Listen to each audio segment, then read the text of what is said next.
Hello. Hello. Dude, as soon as I started the stream, it started raining.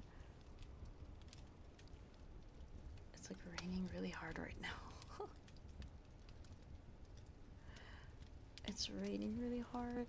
I don't know if you can hear it, but you might. You might. It does seem to be picking it up a little bit, but I don't know how audible it is. But hello everyone. Hello. Good evening.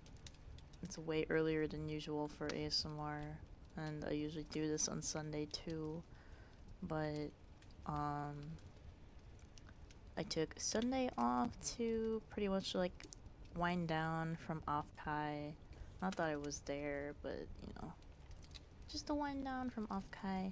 I was doing the robot ambassador thing for Irium on Friday, and then I was on the Jumbotron on Saturday, and so the last day of off-kai was on Sunday, and pretty much I decided to use Sunday as my off day, even though like I wasn't there in person or anything, but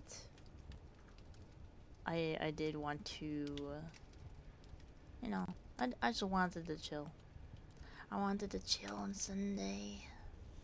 But now we're here today, on Tuesday. We're gonna finish the Handmaid's Tale tonight.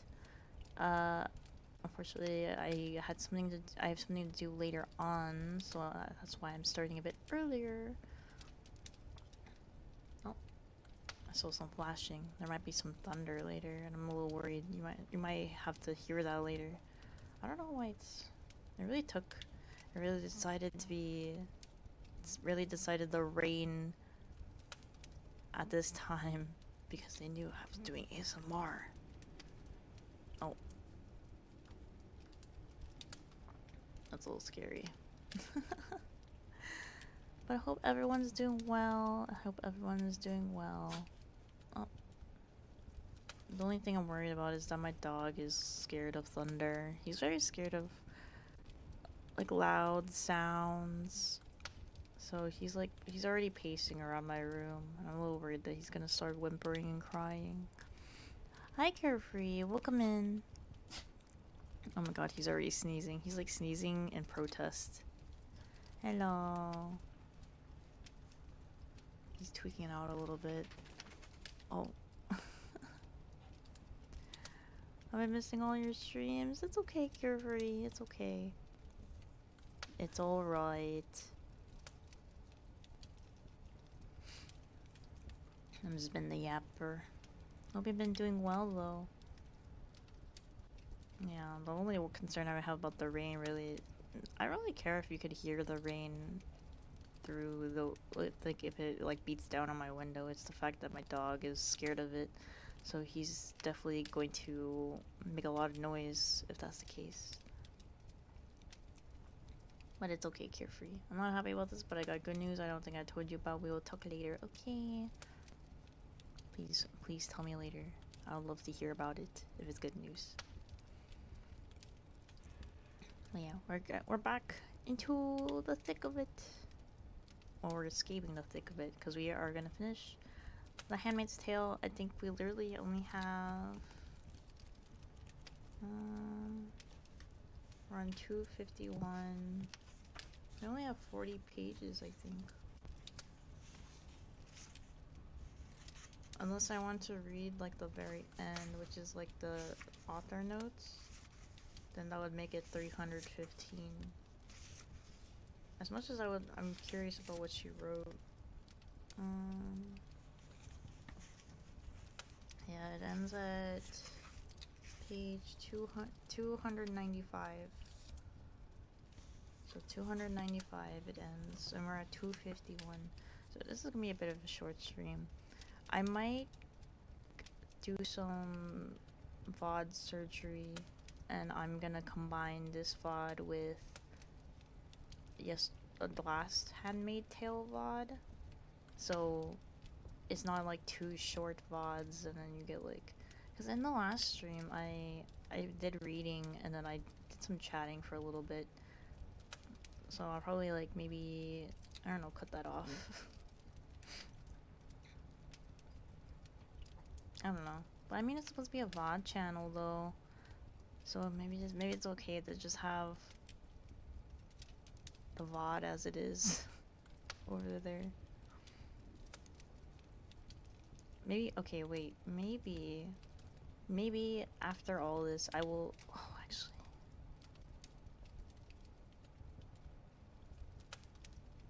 I'll think about it, because I can download, I think I could download the VODs of all the Handmaid's Tale reading I've done, and then I can like all stitch them all together into one big video, and then I can upload it like that.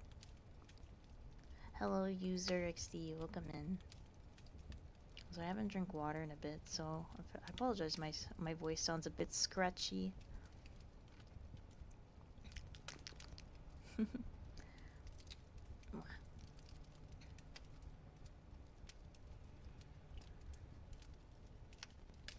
I also just woke up myself.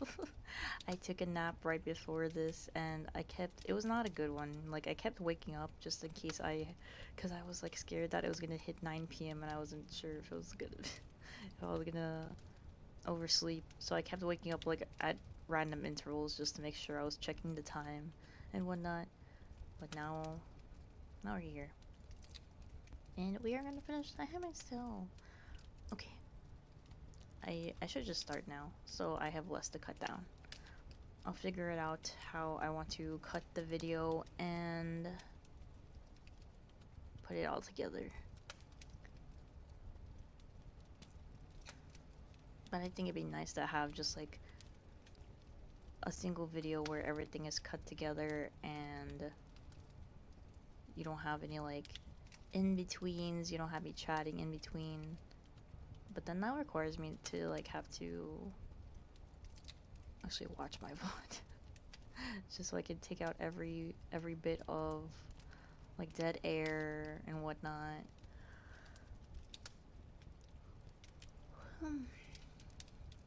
Okay, but I'm gonna go start reading. I do need to write my warning.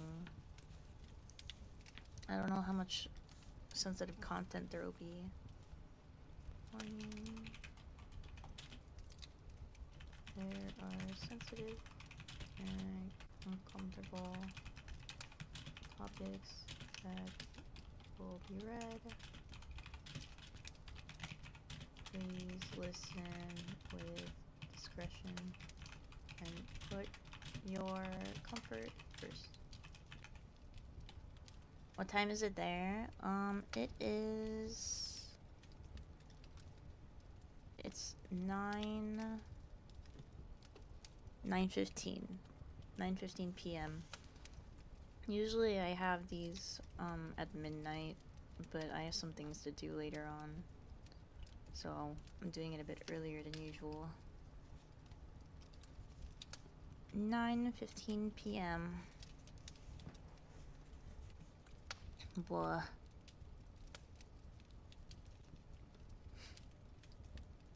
Okay. I will start now. I'm gonna start reading.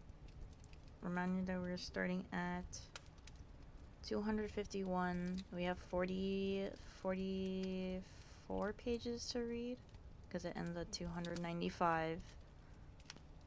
Yeah. Okay. Okay. Let's start.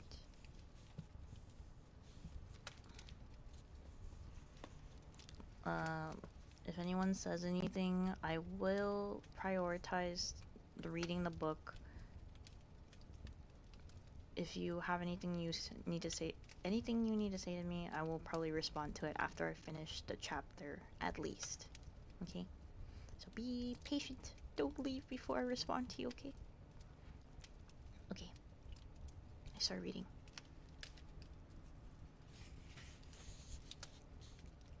The commander has a room key. He got it from the front desk. Oh, thank you for the follow, Tiny009. Thank you. Oh, my follower goal. Thank you. Flush in a June style. Yep, that's me. Hi, Blanket. The commander has a room key. He got it from the front desk while I waited on the flowered sofa. He shows it to me, slyly. I am to understand. We ascend in the glass half-egg of the elevator, past the vine-draped balconies. I am to understand also that I am on display. He unlocks the door of the room. Everything is the same, the very same as it was once upon a time. The drapes are the same, the heavy flowered ones that match the bedspread, orange poppies on royal blue, and the thin white ones to draw against the sun. The bureau and bedside tables, square-cornered, impersonal. The lamps, the pictures on the walls, fruit in a bowl, stylized apples, flowers in a vase, buttercups and devil's paintbrushes keyed to the drapes. All is the same. I tell the commander just a minute and go into the bathroom. My ears are ringing from the smoke. The gin has filled me with lassitude. I wet a washcloth and press it to my forehead. After a while, I look to see if there are any little bars of soap in individual wrappers. There are, the kind with the gypsy on them, from Spain. I breathe in the soap smell, the disinfectant smell, and stand in the white bathroom, listening to the distant sounds of water running, toilets being flushed. In a strange way, I feel comforted. At home, there's something reassuring about the toilets. Bodily functions at least remain democratic. Everybody shits, as Moira would say. I sit on the edge of the bathtub, gazing at the blank towels. Once they would have excited me. They would have meant the aftermath of love. I saw your mother, Moira said. Where? I said. I felt jolted, thrown off. I realized I'd been thinking of her as dead. Not in person. It was in that film they showed us, about the colonies. There was a close-up. It was her, all right. She was wrapped up in one of those gray things, but I know it was her. Thank God, I said. Why thank God? Said Moira. I thought she was dead. She might as well be, said Moira. You should wish it for her. I can't remember the last time I saw her. It blends in with all the others. It was some trivial occasion. She must have dropped by. She did that. She breezed in and out of my house as if I were the mother and she were the child. She still had that jauntiness. Sometimes when she was between apartments, just moving into one or just moving out, she'd use my washer-dryer for her laundry. Maybe she'd come over to borrow something from me. A pot, a hairdryer. That too was a habit of hers. I didn't know it'd be the last time, or else I would have remembered it better. I can't remember what we said. A week later, 2 weeks later, 3 weeks, when things had become suddenly so much worse, I tried to call her, but there was no answer, and no answer when I tried again. She hadn't told me she was going anywhere, but then maybe she wouldn't have. She didn't always. She had her own car, and she wasn't too old to drive. Finally, I got the apartment superintendent on the phone. He said he hadn't seen her lately. I was worried. I thought maybe she'd had a heart attack or a stroke. It wasn't out of the question, though she hadn't been sick that I knew of. She was always so healthy. She still worked out at Nautilus and went swimming every 2 weeks. I used to tell my friends she was healthier than I was, and maybe it was true. Luke and I drove across into the city, and Luke bullied the superintendent into opening up the apartment. She could be dead, on the floor, Luke said. The longer you leave it, the worse it'll be. You thought of the smell? The superintendent said something about needing a permit, but Luke could be persuasive. He made it clear we weren't going to wait or go away. I started to cry. Maybe that was what finally did it. When the man got the door open, well, what he found was chaos. There was furniture overturned, and the mattress was ripped open. bureau drawers upside down on the floor, their contents strewn and mounded, but my mother wasn't there. "I'm going to call the police," I said. I'd stopped crying. I felt cold from head to toe. My teeth were chattering. "Don't," said Luke. "Why not?" I said. I was glaring at him. I was angry now. He stood there in the wreck of the living room, just looking at me.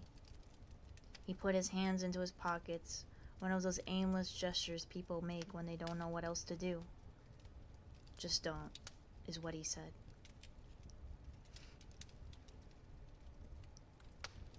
"Your mother's neat," Moira would say when we were at college. Later, "She's got pizzazz." Later still, "She's cute." "She's not cute," I would say. "She's my mother." "Geez," said Moira, "you ought to see mine." I think of my mother sweeping up deadly toxins, the way they used to use up old women in Russia sweeping dirt. Only this dirt would kill her.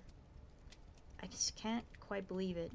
Surely her cockiness, her optimism and energy, her pizzazz will get her out of this. She will think of something.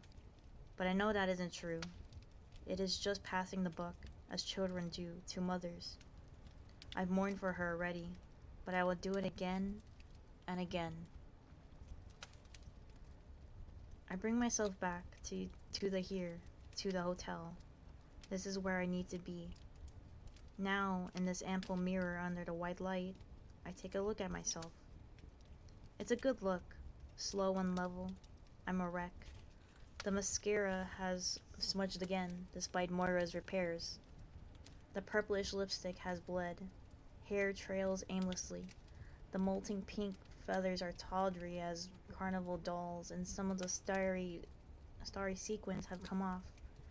Probably they were off to begin with, and I didn't notice. I am a travesty, in bad makeup and someone else's clothes, used glitz. I wish I had a toothbrush. I could stand here and think about it, but time is passing. I must be back at the house before midnight, otherwise I'll turn into a pumpkin. Or was that the coach? Tomorrow's the ceremony, according to the calendar. So tonight Serena wants me serviced, and if I'm not there, she'll find out why. And then what?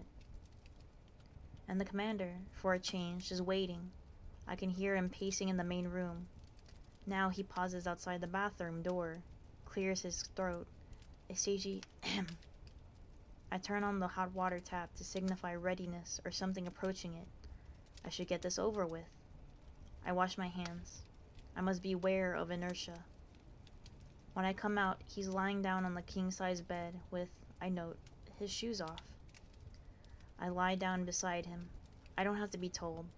I would rather not, but it's good to lie down. I am so tired. Alone at last, I think. The fact is that I don't want to be alone with him, not on a bed. I'd rather have Serena there too. I'd rather play Scrabble. But my silence does not deter him. Tomorrow, isn't it? I thought we could jump the gun. He turns towards me. Why did you bring me here? I say coldly. He's stroking my body now, from stem as they say to stem, cat stroke along the left flank, down the left leg. He stops at the foot, his fingers encircling the ankle briefly like a bracelet, where the tattoo is, a braille he can read, a cattle brand. It means ownership. I remind myself that he is not an unkind man, that under other circumstances, I even like him. His hand pauses. I thought you might enjoy it for a change. He knows that isn't enough. I guess it was a sort of experiment. That isn't enough either. You said you wanted to know. He sits up, begins to unbutton. Will this be worse, to have him denuded of all his cloth power? He's down to the shirt, then under it, sadly, a little belly, wisps of hair.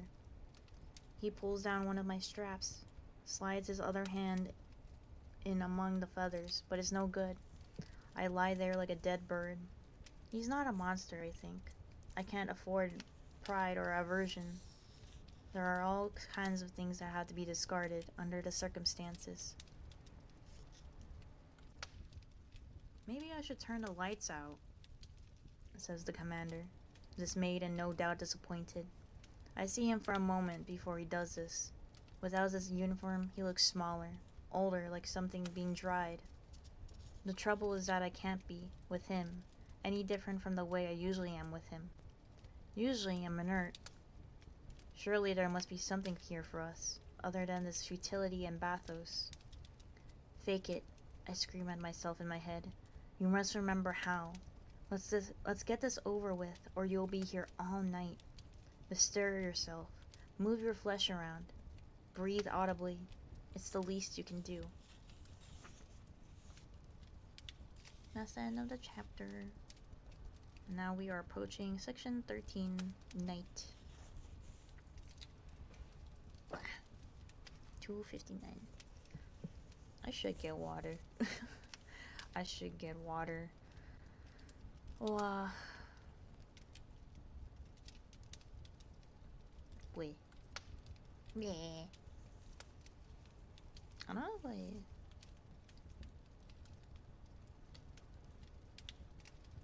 hold up.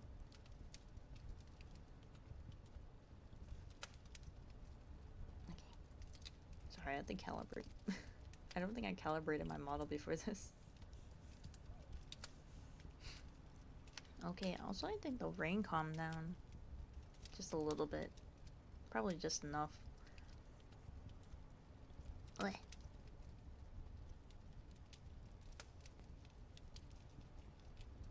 Did my ads start?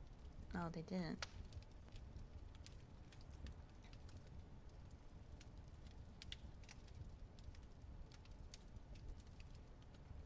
Damn. When you miss a day of streaming, it's a little... I need to get back into the groove of it. I need to get back into the groove of streaming on Twitch. I have to figure it out, though. Okay. Like they're eating. We'll go chapter 40. Honestly, this stream is probably gonna be quicker than the other handmaid tale readings. I do want to eat after stream, so the stream is probably gonna end really early. But it's okay. It's alright. Okay. Chapter 40. Oh, thank you for the bits, Watts. Did you know in the Marvel Meow comics, Spider-Man and Black Cat got kids? Not actual kids, but a bunch of cats. Spider-Man be stuck cat sitting them. But that's their crew. That's their crew. That's cute. I would also love to have a significant other and we take care of a bunch of cats and treat them like our children. That'd be cute. Hehe. Okay. Chapter 40. Okay. The heat at night is worse than the heat in daytime. Even with the fan on, nothing moves, and the walls store up warmth, give it out like a used oven. Surely it will rain soon. Why do I want it? It will only mean more dampness. There's lightning far away, but no thunder.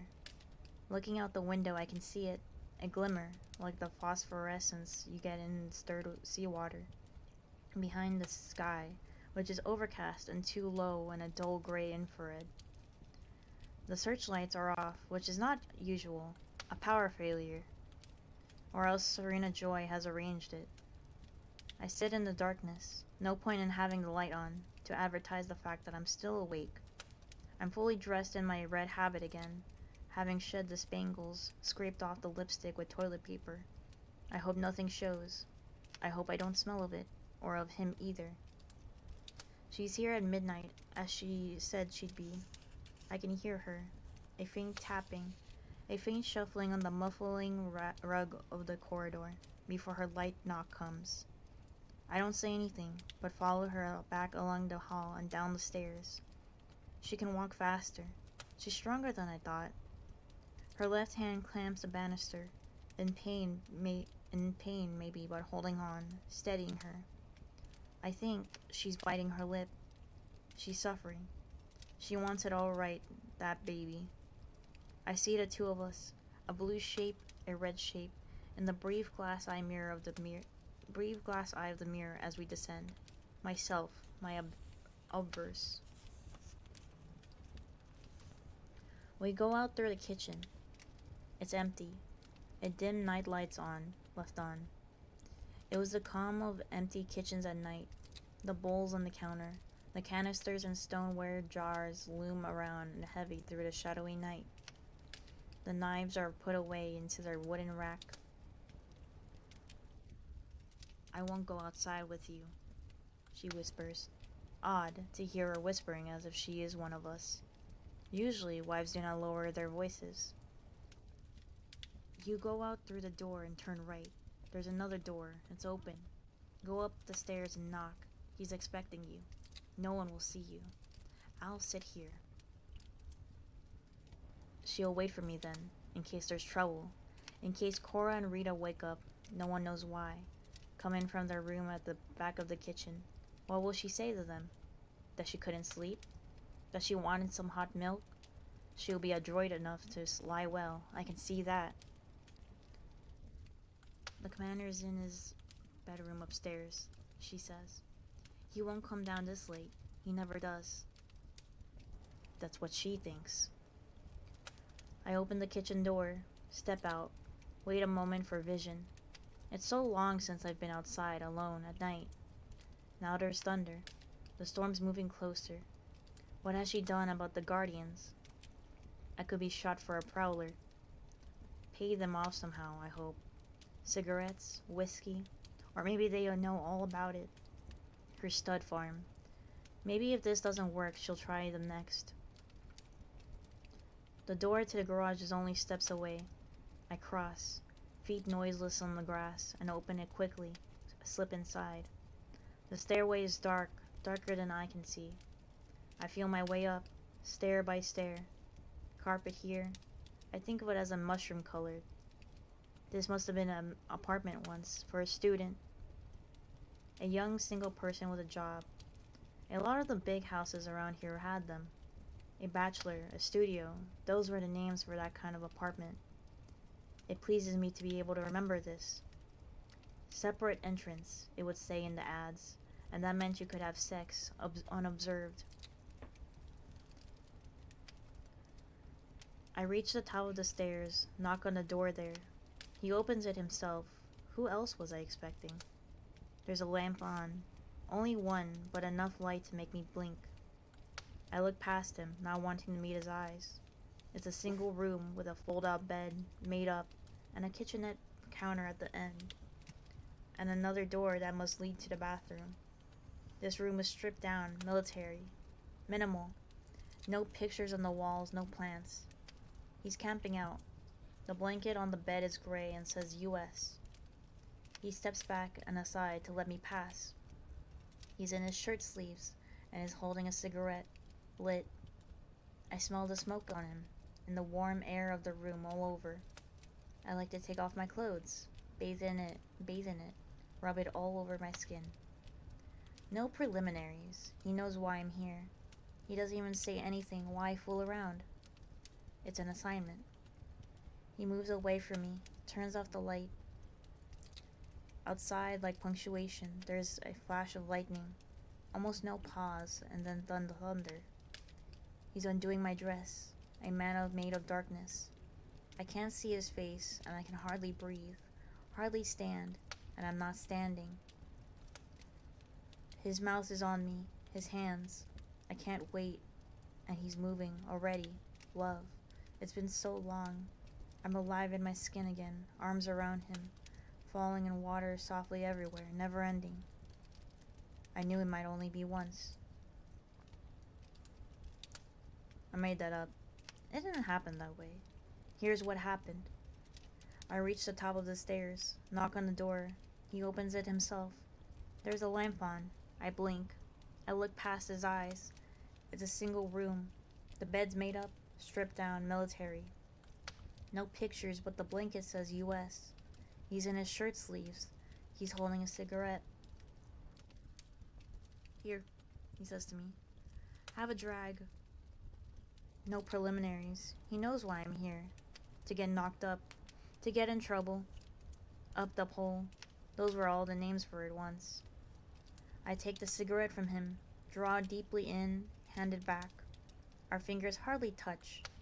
Even that much smoke makes me dizzy. He says nothing, just looks at me, unsmiling. It would be better, more friendly, if he would touch me. I feel stupid and ugly, although I know I am not either. Still, what does he think?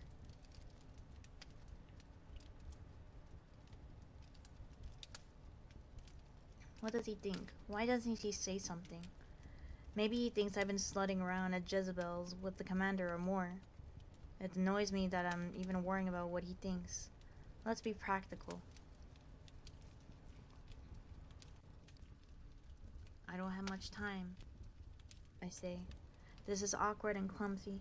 It isn't what I mean. I could just squirt it into a bottle and you could pour it in, he says. He doesn't smile.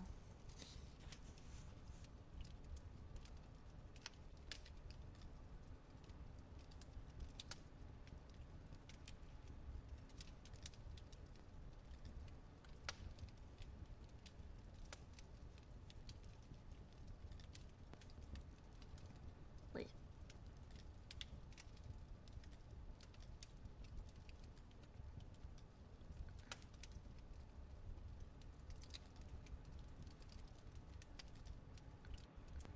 What? Sorry. I have to like open chat again. I have it really weird. Sorry. Okay. There's no need to be brutal, I say. Possibly he feels used. Possibly he wants something from me. Some emotion. Some acknowledgement that he too is human. Is more than just a seed pod. I know it's hard for you. I try. He shrugs. I get paid, he says. Punk surliness, but still makes no move. I get paid, you get laid, I rhyme in my head, so that's how we're going to do it. He didn't like the makeup, the spangles. We're going to be tough. You come here often? And what's a nice girl like me doing in a spot like this? I reply. We both smile. This is better. This is an acknowledgement that we are acting. For what else can we do in such a setup?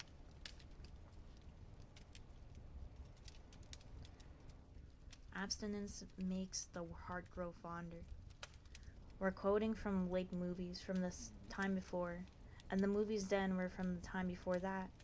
This sort of talk dates back to an era well before our own. Not even my mother talked like that. Not when I knew her. Possibly nobody ever talked like that in real life. It was all a fabrication from the beginning. Still, it's amazing how easily it comes back to mind. This corny and falsely gay sexual banter. I can see now what it's for, what it was always for. To keep the core of yourself out of reach, enclosed, protected. I'm sad now. The way we're talking is infinitely sad. Faded music, faded paper flowers, worn Satan, an echo of an echo. All gone away. No longer possible. Without warning, I begin to cry. At last, he moves forward, puts his arms around me, strokes my back, holds me that way for comfort. Come on. We haven't got much time. With his arm around my shoulders, he leads me over to the fold-out bed, lays me down. He even turns down the blanket first. He begins to unbutton, then to stroke, kisses beside my ear. No romance, okay? That would have meant something else once. Once it would have meant no strings. Now it means no heroics. It means don't risk yourself for me, if it should come to that. And so it goes. And so. I knew it might only be once. Goodbye, I thought, even at the time. Goodbye. There wasn't any thunder, though. I added that in, to cover up the sounds, which I am ashamed of making. It didn't happen that way either. I'm not sure how it happened. Not exactly. All I can hope for is a reconstruction. The way love feels is always only approximate. Partway through, I thought about Serena Joy, sitting down there in the kitchen, thinking cheap. They'll spread their legs for anyone. All you need to give them is a cigarette. And I thought afterwards, this is a betrayal. Not the thing itself, but my own response. If I knew for certain he's dead, would that make a difference? I would like to be without shame. I would like to be shameless. I would like to be ignorant. Then, I would not know how ignorant I was. Hi, Story. Hello. We're finishing up The Handmaid's Tale. Section 15. Salvaging. Yeah. There's not a lot of pages left.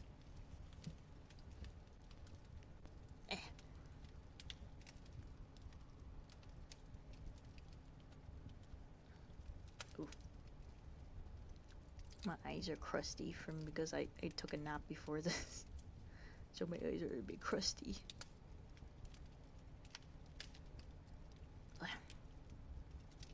I think after I read this next chapter, I'm probably gonna have to go downstairs to get water. There's 5 pages, I think. Because I don't have water with me right now. I don't remember if I put water in the fridge either. Though I don't know if cold water is good to have when you have a raspy throat.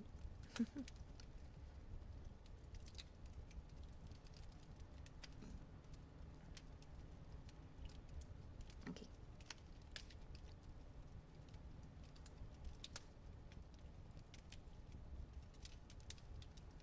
I never realized if my thing moves depending on where I look. Okay. Well, chapter 41. I wish this story was different. I wish it was more civilized. I wish it showed me in a better light, if not happier, then at least more active, less hesitant, less distracted by trivia. I wish it had more shape. I wish it were about love, or about sudden realizations, important to one's life, or even about sunsets, birds, rainstorms, or snow. Maybe it is about those things, in a way. But in the meantime, there is so much else getting in that way. So much whispering, so much speculation about others, so much gossip that cannot be verified, so many unsaid words, so much creeping about and secrecy, and there's so much time to be endured. Time heavy as fried food or thick fog, and then all at once those red events, like explosions, on streets otherwise decorous and matronly and somnambulant. I'm sorry, there's so much pain in the story. I'm sorry it's in fragments, like a body caught in a crossfire or pulled apart by force. But there's nothing I can do to change it. I've tried to put some of the good things in as well. Flowers, for instance, because where would we be without them? Nevertheless, it hurts me to tell it over again. Once was enough. Wasn't once enough for me at the time? But I keep on going with this sad and hungry and sordid, this limping and mutilated story, because after all I want you to hear it, as I will hear yours too if I ever get the chance, if I meet you or if you escape, in the future, or in heaven, or in prison, or underground, some other place. What they have in common is that they're not here. By telling you anything at all, I'm at least believing in you. I believe you're there. I believe you into being, because I'm telling you this story. I will your existence. I tell, therefore you are. So I will go on. So I will myself to go on. I am coming to a part you would not like at all, because in it I did not behave well. But I will try nevertheless to leave nothing out. After all, you've been through, you deserve whatever I have left. Which is not much, but includes the truth. This is the story then. I went back to Nick, time after time on my own, without Serena knowing. It was uncalled for. There was no excuse. I did not do it for him, but for myself entirely. I didn't even think of it as giving myself to him, because what did I have to give? I did not feel munificent, but thankful each time he would let me in. He didn't have to. In order to do this, I became reckless. I took stupid chances. After being with the commander, I would go upstairs in the usual way, but then I would go along the hall and down the Martha stairs at the back and through the kitchen. Each time I would hear the kitchen doors click shut behind me, and I would almost turn back. It sounded so metallic, like a mousetrap or a weapon. But I would not turn back. I would hurry across the few feet of illuminated lawn. The searchlights were back on again, expecting at any moment to feel the bullets rip through me even in advance of their sound. I would make my way by touch up the dark staircase and come to rest against the door, the thud of blood in my ears. Fear is a powerful stimulant. Then I would knock softly, a beggar's knock. Each time I would expect him to be gone, or worse, I would expect him to say I could not come in. He might say he wasn't going to break any more rules, put his neck in the noose for my sake, or even worse, tell me he was no longer interested. His failure to do any of these things I experienced as most incredible benevolence and luck. I told you, it was bad. Here is how it goes. He opens the door. He's in his shirt sleeves, his shirt untucked, hanging loose. He's holding a toothbrush, or a cigarette, or a glass with something in it. He has his own little stash up here. Black market stuff, I suppose. He always got something in his hands, as if he's going about his life as usual, not expecting me, not waiting. Maybe he doesn't expect me or wait. Maybe he has no notion of the future, or does not bother or dare to imagine it. Is it too late? I say. He shakes his head for no. It is understood between us by now that it is never too late, but I go through the ritual politeness of asking. It makes me feel more in control, as if there is a choice, a decision that could be made one way or the other. He steps aside, and I move past him, and he closes the door. Then he crosses the room and closes the window. After that, he turns out the light. There is not much more talking between us. Not at this stage. Already I am half out of my clothes. We save the talking for later. With the commander, I close my eyes, even when I am only kissing him goodnight. I do not want to see him up close. But now, here, each time, I keep my eyes open. I would like a light on somewhere, a candle perhaps, stuck into a bottle, some echo of college. But anything like that would be too great of a risk, so I have to make do with the searchlight, the glow of it from the grounds below, filtered through his white curtains, which are the same as mine. I want to see what can be seen of him, take him in, memorize him, save him up so I can live on the image later. The lines of his body, the texture of his flesh, the glisten of sweat on his pelt, his long, sardonic, unrevealing face. I ought to have done that with Luke. Paid more attention to his details, the moles and scars, the singular creases. I didn't, and he's fading. Day by day, night by night, he recedes, and I become more faithless. For this one, I'd wear pink feathers, purple stars, if that were what he wanted, or anything else, even the tail of a rabbit, but he does not require such trimmings. We make love each time as if we know beyond the shadow of a doubt that there will never be any more, for either of us, with anyone ever. And then when there is, that too is always a surprise, extra, a gift. Being here with him is safety. It's a cave, where we huddle together while the storm goes on outside. This is a delusion, of course. This room is one of the most dangerous places I could be. If I were caught, there would be no quarter, but I'm beyond caring. And now have I come to trust him like this, which is foolhardy in itself. How can I assume I know him, or the least thing about him and what he really does? I dismiss these uneasy whispers. I talk too much. I tell him things I shouldn't. I tell him about Moira, about Offglen, not about Luke though. I want to tell him about the woman in my room, the one who was there before me, but I don't. I'm jealous of her. If she's been here before me too, in this bed, I don't want to hear about it. I tell him my real name, and I feel that, therefore, I am known. I act like a dunce. I should know better. I make of him an idol, a cardboard cutout. He, on the other hand, talks little. No more hedging or jokes. He barely asks questions. He seems indifferent to most of what I have to say, alive only to the possibilities of my body. Though he watches me while I'm speaking. He watches my face. Impossible to think that anyone for whom I feel such gratitude could betray me. Neither of us say the word love. Not once. It would be tempting fate. It would be romance. Bad luck. Today, there are different flowers. Drier, more defined. The flowers of high summer, daisies, black-eyed Susans, starting us on the long downward slope to fall. I see them in the gardens as I walk with Auckland to and fro. I hardly listen to her. I no longer credit her. The things she whispers seem to me unreal. What use are they for me now? You could go into his room at night, she says. Look through his desk. There must be papers, notations. The door is locked, I murmur. We could get you a key, she says. Don't you want to know who he is, what he does? But the commander is no longer of immediate interest to me. I have to make an effort to keep my indifference towards him from showing. Keep on doing everything exactly the way you were before, Nick says. Don't change anything. Otherwise, they'll know. He kisses me, watching me all the time. Promise? Don't slip up. I put his hand on my belly.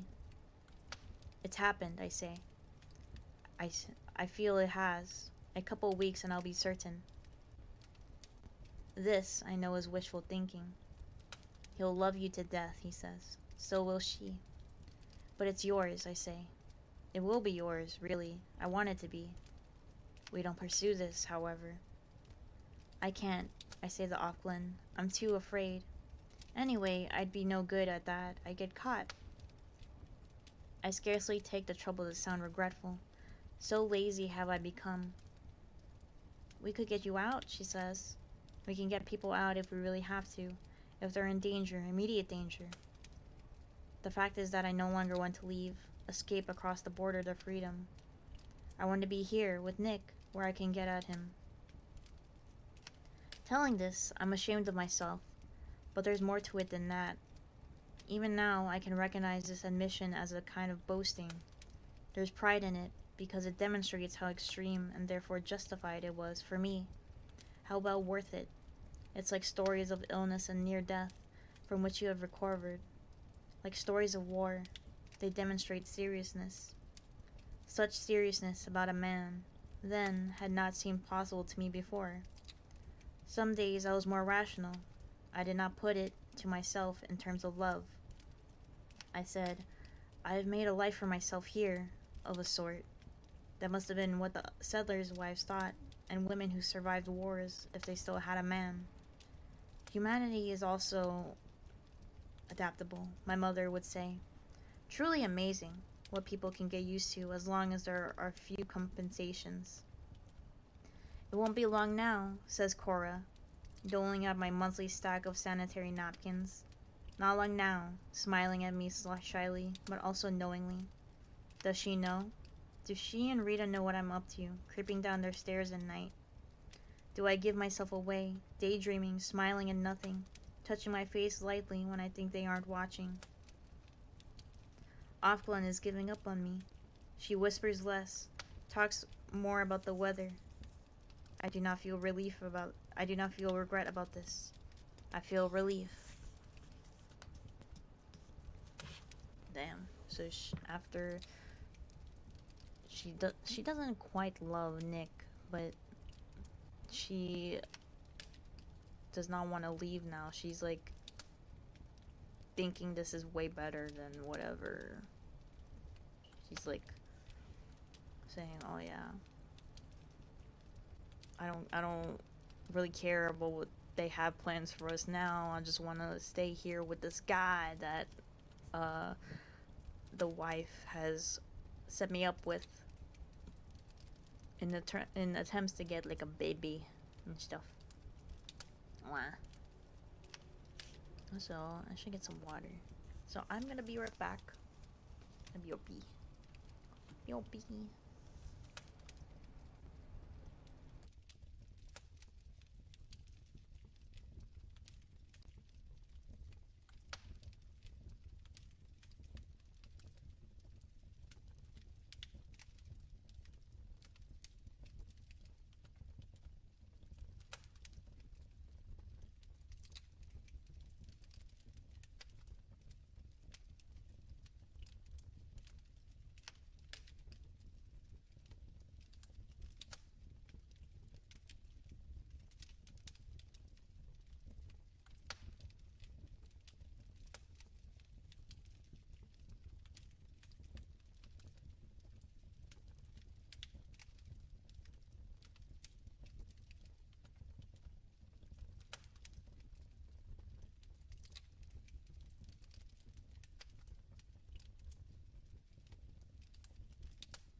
you, Peach. Hi, Peach. Oh, that was my dog. My bad. Thank you. Oh, me add the shadow milk cookie. Oh fuck, that's the wrong one. Let me add.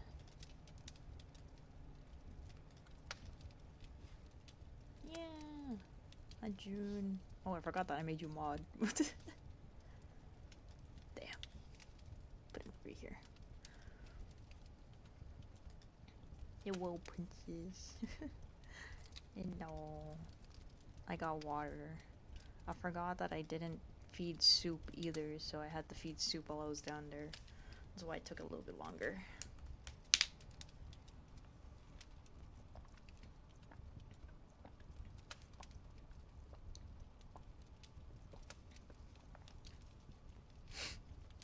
Hi, Katsutoshi. Hello. Hi, Katsutoshi.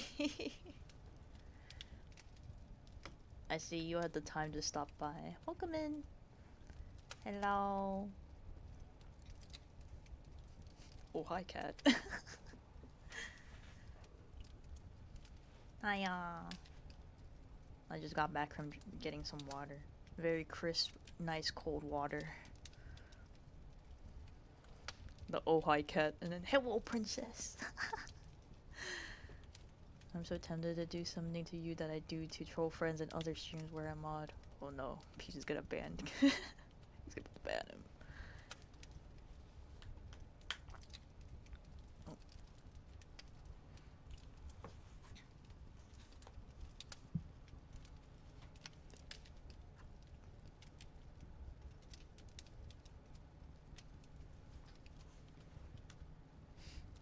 I've been here a while. Oh. So you've been listening while working out. Oh, I see.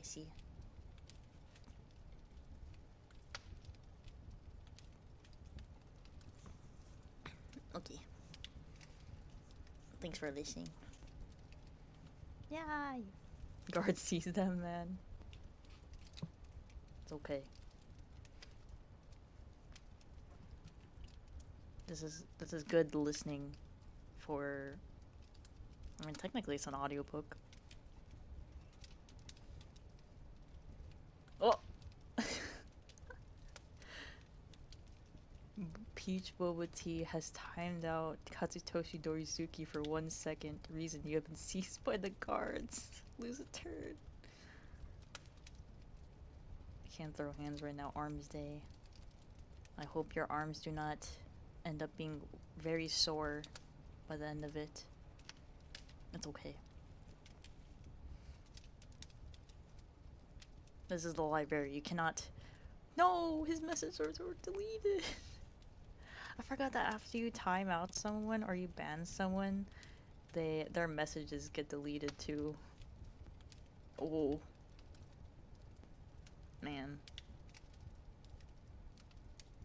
It's okay. Soup. Oh. It's still raining a bit, so soup has been like attached to my side. I literally do this so often that it's literally a redeem on a friend's channel. Ban, timeout a random timeout viewer for a second. That'd be funny. Oh my god, the merry dog.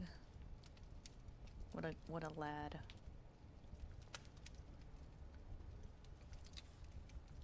How many pages do I have left?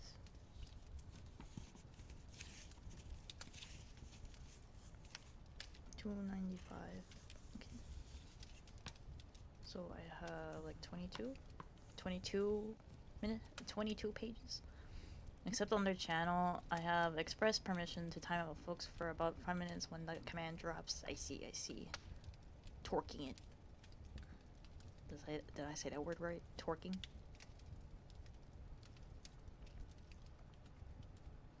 Oh my god. Thunder. Love and thunder. I'm probably not to abuse my mod powers. Okay. I trust you, Okay. I should get back to reading though. Let me drink some more water, actually.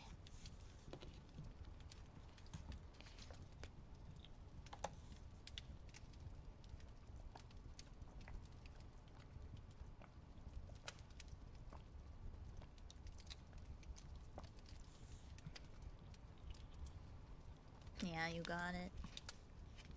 B.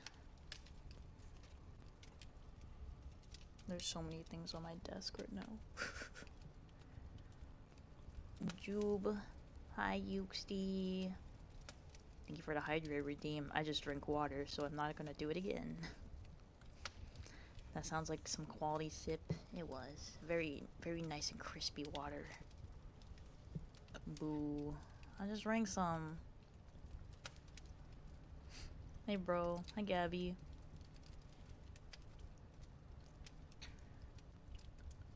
Okay. Let's continue on. Chapter 42. Chapter 42 of The Handmaid's Tale. The bell is tolling. We can hear it from a long way off. It's morning, and today we've had no breakfast. When you reach the main gate, we file through it, 2 by 2.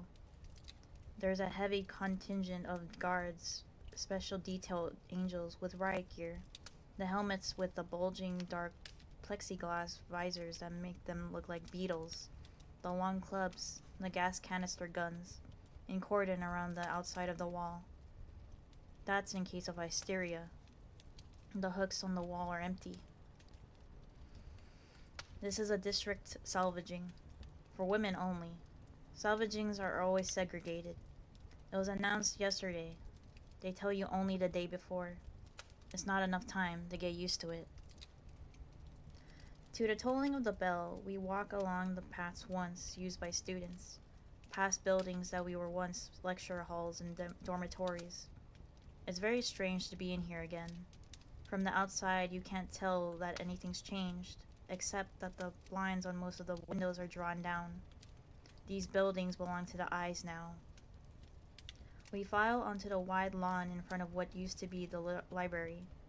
The white steps going up are still the same. The main entrance is unaltered. There's a wooden stage erected on the lawn, something like the one they used every spring for commencement and the time before. I think of hats, pastel hats worn by some of the mothers, and of the black gowns the students would put on, and the red ones. But this stage is not the same after all, because of the 3 wooden posts that stand on it, with the loops of rope. At the front of the stage, there is a microphone. The television camera is discreetly off the table, off to the side. I've only been to one of these before, 2 years ago. Women's salvagings are not frequent. There's less need for them. These days, we are so well behaved. I don't want to be telling the story. We take our places in the standard order. Wives and daughters on the folding wooden chairs placed towards the back. Econo wives and Marthas around the edges and on the library steps, and handmaids at the front, where everyone can keep an eye on us.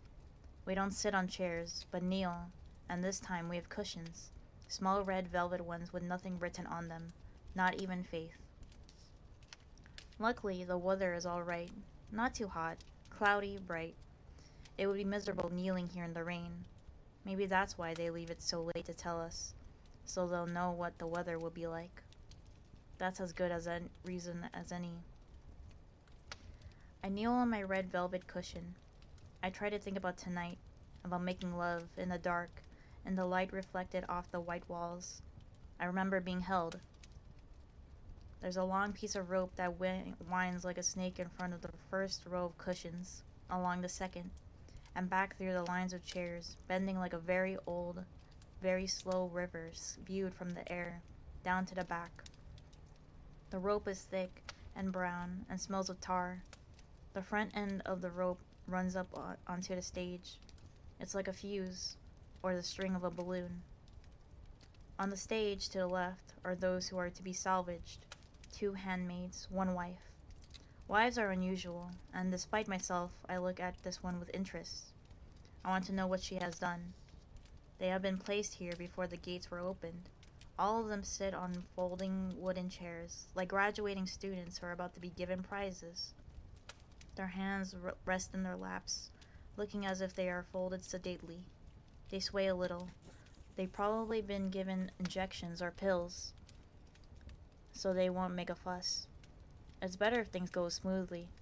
Are they attached to their chairs? Impossible to say under all that drapery. Now the official procession is approaching the stage, mounting the steps at the right.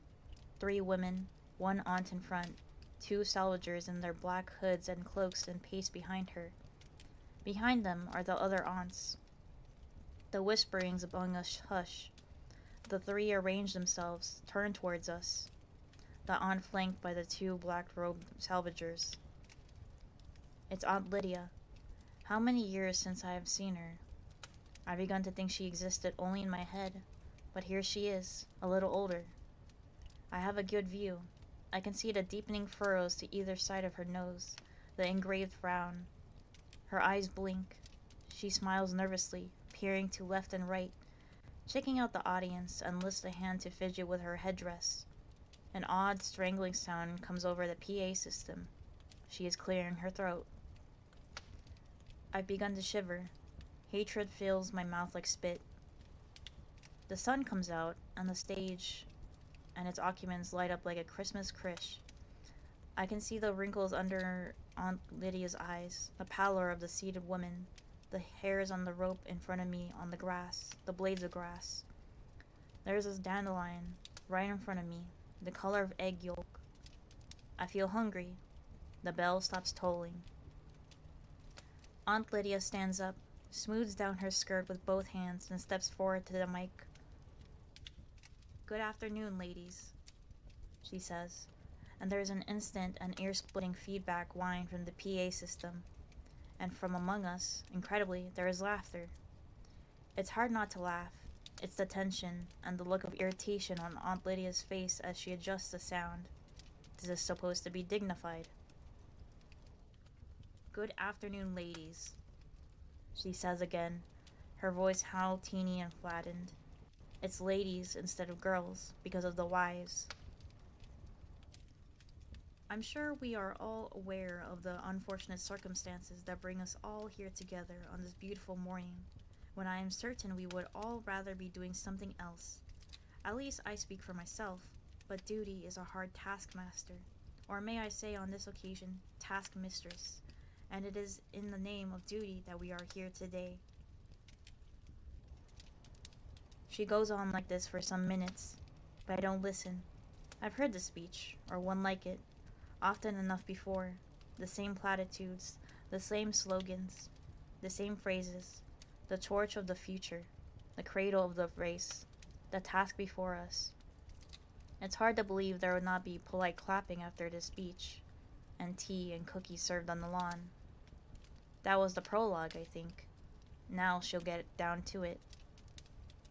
Aunt Lydia rummages in her pocket, produces a crumpled piece of paper. This she takes an undue length of time to unfold and scan. She's rubbing her noses in it, letting us know exactly who she is, making us watch her as she silently reads, flaunting her prerogative. Obscene, I think. Let's get this over with.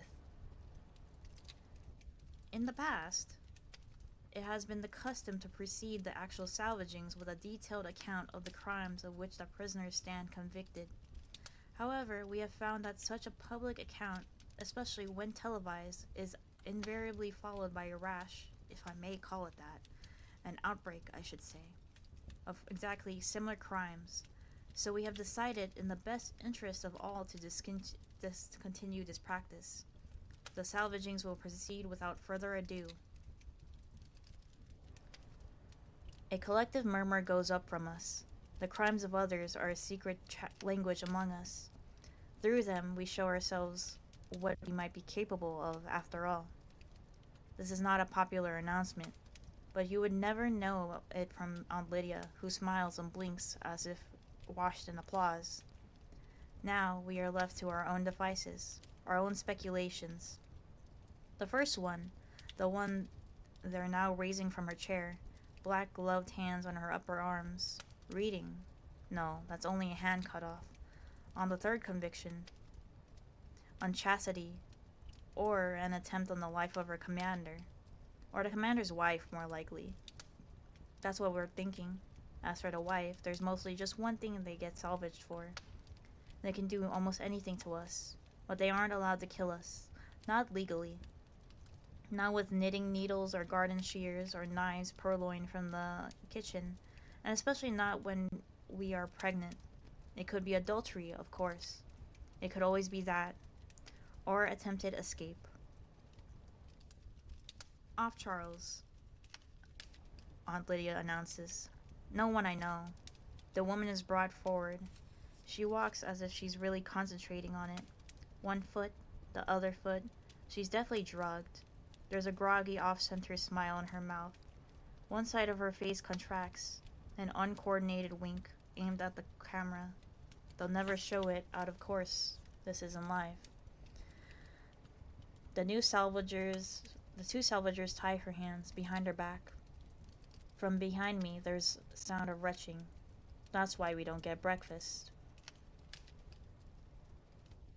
Janine, most likely, Auckland whispers. I've seen it before. The white bag placed over the head. The woman helped up onto the high stool as if she's being helped up the steps of a bus. Steadied there, the noose adjusted delicately around the neck, like a vestment. The stool kicked away. I've heard the long sigh go up from around me. The sigh like air coming out of an air mattress. I've seen Aunt Lydia place her hand over the mic to stifle the other sounds coming from behind her. I've leaned forward to touch the rope in front of me, in time with the others, both hands on it, the rope hairy, sticky with tar in the hot sun, then place my hands on my heart to show my unity with the salvagers and my consent and my complicity in the death of this woman. I have seen the kicking feet and the two in the black who now seize hold of them and drag downward with all their weight.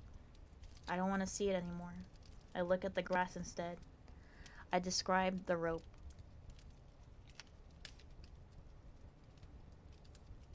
Okay. What? Damn. We're reading executions now. Now chapter 42. Hi, Brown. Hi, Brown Tool. Why are you guys talking about katsudon? By the way, I haven't eaten yet, so, like, I'm gonna get hungry. I'm hungry. I haven't eaten yet. Blech. Never in my life will I call him by name. That's fair. So I call him katsudon is close enough. I could go for a katsudon right now, actually. Katsudon sounds yummy. Pages of this next chapter. Oh. Oh god. Sorry, it's raining still. It's raining still. It's starting to go down harder again. Let me get water.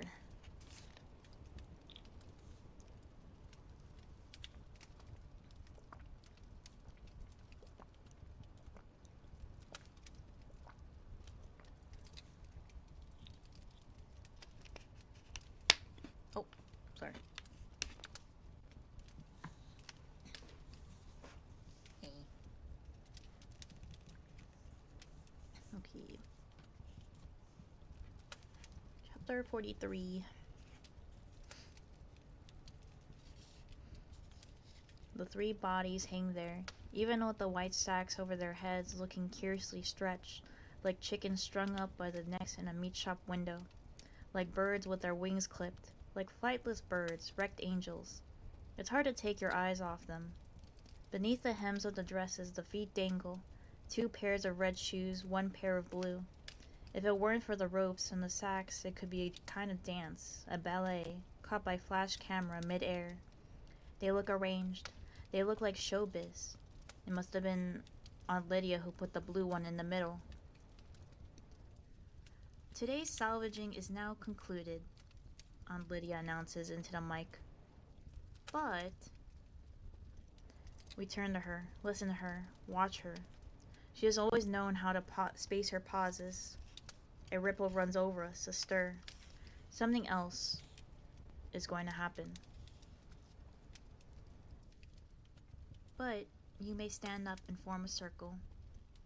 She smiles down upon us, generous, munificent. She's about to give us something, bestow. Orderly, now. She is talking to us, to the handmaids. Some of the wives are leaving now, some of the daughters. Most of them stay, but they stay behind, out of the way. They watch merely. They are not part of the circle. 2 guardians have moved forward and are curling up in the thick rope, getting it out of the way. Others move the cushions. We are milling around now, on the grass space in front of the stage, some jockeying for position at the front, next to the center, many pushing just as hard to work their way to the middle, where they will be shielded. It's a mistake to hang back too obviously in any group like this. It stamps you as lukewarm, lacking in zeal. There's an energy building here, a murmur, a tremor of readiness and anger. The body's tense, the eyes are brighter as if aiming. I don't want to be at the front, or at the back either. I'm not sure what's coming though. I sense it won't be anything I want to see up close. But Offglen has hold of my arm. She tugs me with her, and now we're in the second line, with only a thin hedge of bodies in front of us. I don't want to see, yet I don't pull back either. I've heard rumors, which I only half believed. Despite everything I already know, I say to myself, they wouldn't go that far. You know the rules for a persecution, Lydia says. You will wait until I blow the whistle. After that, what you do is up to you. Until I blow the whistle again. Understood? A noise comes up from behind us, among us, a formless assent. Well then, says Aunt Lydia. She nods. 2 guardians, not the same ones that have taken away the rope, come forward now from behind the stage. Between them, they half carry, half drag a 3rd man. He too is in a guardian's uniform, but he has no hat on, and the uniform is dirty and torn. His face is cut and bruised, deep reddish-brown bruises. The flesh is swollen and knobby, stubbled with unshaven beard. This doesn't look like a face, but like an unknown vegetable, a mangled bulb or tuber, something that's grown wrong.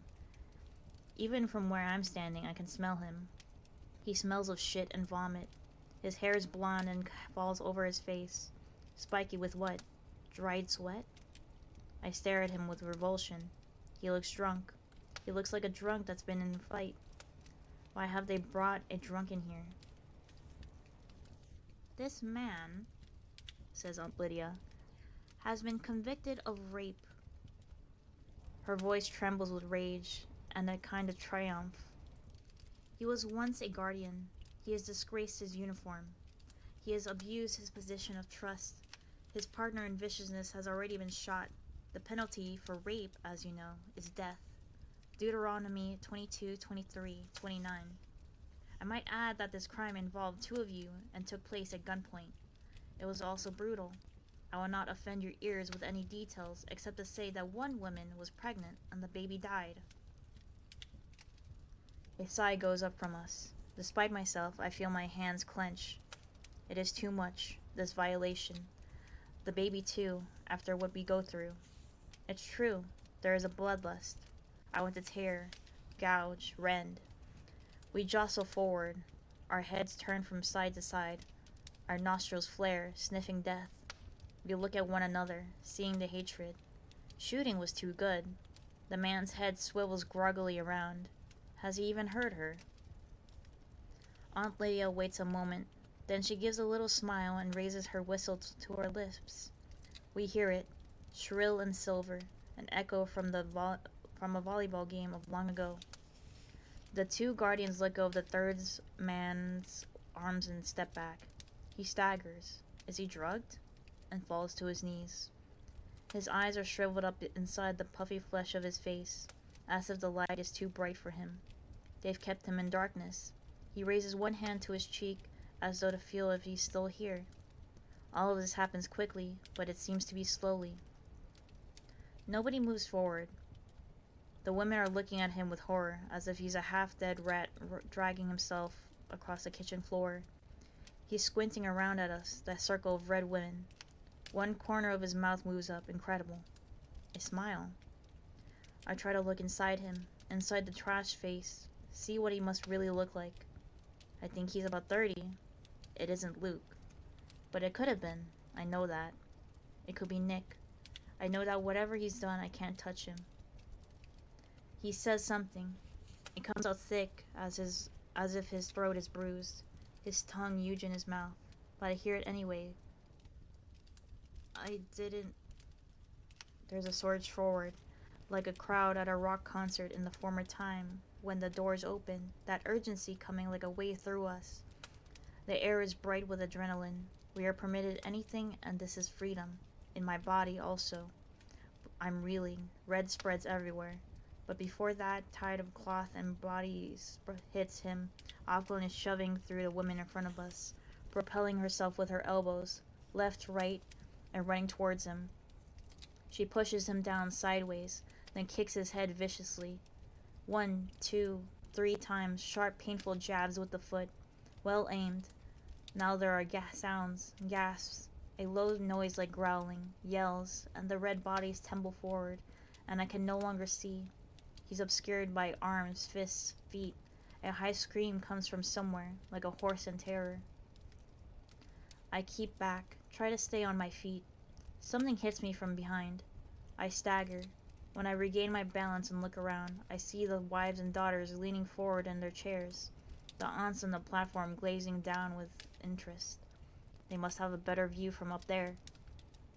He has become an it. Afghan is back beside me. Her face is tight, expressionless. I saw what you did, I say to her. Now I'm beginning to feel again. Shock, outrage, nausea, barbarism. What? Why did you do that? I thought you... Don't look at me, he says. They're watching. I don't care, I say, my voice rising. I can't help it. Get control of yourself, she says. She pretends to brush me off, my arm and shoulder, bring her face close to my ear. Don't be stupid. He wasn't a rapist at all. He was a political. He was one of ours. I knocked him out, put him out of his misery. Don't you know what they're doing to him? One of ours, I think. A guardian. It seems impossible. Aunt Lydia blows her whistle again, but they don't stop at once. The 2 guardians move in, pulling them off from what's left. Some lie on the grass where they've been hit or kicked by accident. Some have fainted. They straggle away in 2s and 3s or by themselves. They seem dazed. You will find your partners and reform your line, Aunt Lydia says into the mic. Few pay attention to her. A woman comes towards us, walking as if she's feeling her way with her feet. In the dark. Janine. There's a smear of blood across her cheek, and more of it on the white of her headdress. She's smiling, a bright, diminutive smile. Her eyes have come loose. Hi there, she says. How are you doing? She's holding something tightly in her right hand. It's a clump of blonde hair. She gives a small giggle. Janine, I say, but she lets go, totally now. She's in free fall. She's in withdrawal. You have a nice day, she says, and walks on past us, towards the gate. I look after her. Easy out, is what I think. I don't even feel sorry for her, although I should. I feel angry. I'm not proud of myself for this, or for any of it. But then, that's the point. My hands smell of warm tar. I want to go back to the house and up to the bathroom and scrub with the harsh soap and the pumice to get every trace of this smell off my skin. The smell makes me feel sick. But also, I'm hungry. This is monstrous, but nevertheless it's true. Death makes me hungry. Maybe it's because I've been emptied. Or maybe it's the body's way of seeing to it that I remain alive. Continue to repeat its bedrock prayer. I am, I am, I am still. I want to go to bed, make love right now. I think of the word, relish. I could eat a horse. That is chapter 43. Damn. Also, an ad break just started, so I will wait. I can wait until it ends before I continue. Yippee! I feel like my reading's better today. I am stumbling a bit more still, but, for the record, I haven't read a book in a while.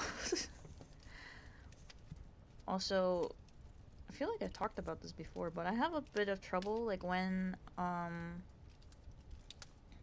like, reading continuously, my muscles start to, like, tense up in my face, and, like, it's hard for me to, like, form the proper, like, shape to make the sound, right, to read the next word, and I end up, like, saying the wrong thing. Also, my stomach. Your voices are simple but compelling, Jill, but thank you. Yeah, I didn't, I was really surprised when people said to me that, like, my voice is really, like, really good for reading or, like, ASMR, I guess. I'm very surprised. I'm very surprised.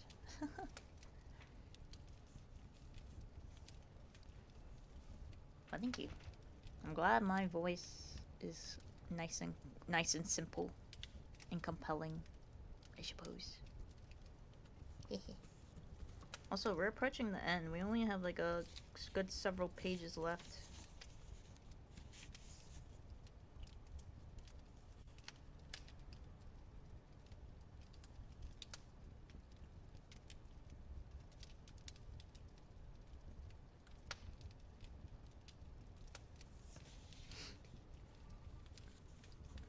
I took a peek at the ending. I don't know what's going on. Oh well.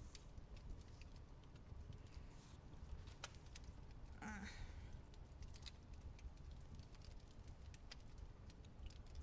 moving over to the side.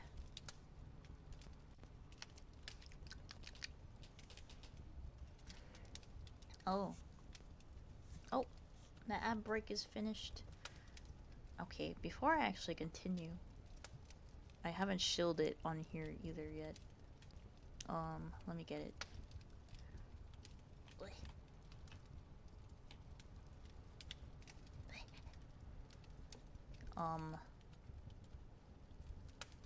Looks at everyone. Looks at everyone. Hold up. I'm opening it. Hold up. I, puts my hands together, looks at everyone. So, I released, a few days ago, a keychain that I am doing for a test run for future merch.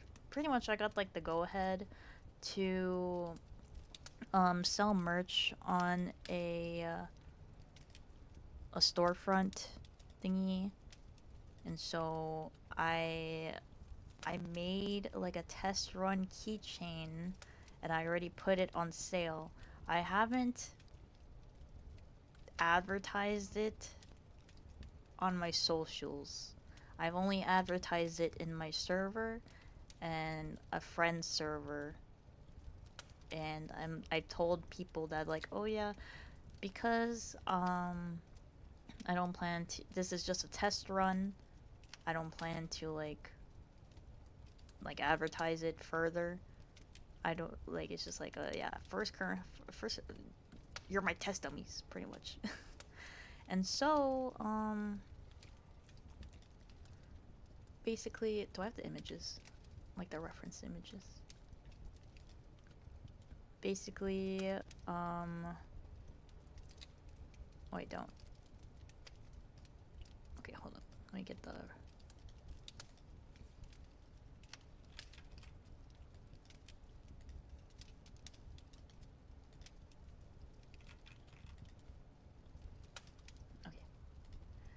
So basically, I if you want a little